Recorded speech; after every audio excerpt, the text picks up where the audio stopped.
গেটের সামনে আসলাম, দুইটা বগি, এই একটা বগি আর এদিকে এই আরেকটা বগি, আমাদের বগি।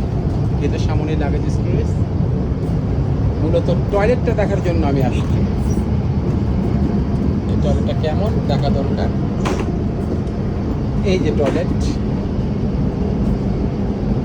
একদম বিমানের টয়লেট যেমন। এয়ার ফ্লাশ কমোড,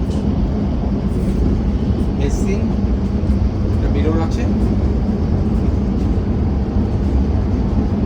ডিফারেন্স শুধু মুসলিম দেশ হিসেবে হ্যান্ড শাওয়ার আছে, খুবই ভালো লাগলো দেখে। এখন একটু ব্যবহারও করবো, দেখবো। ইউনিসেক্স টয়লেট, মেল ফিমেল উভয় ব্যবহার করবে।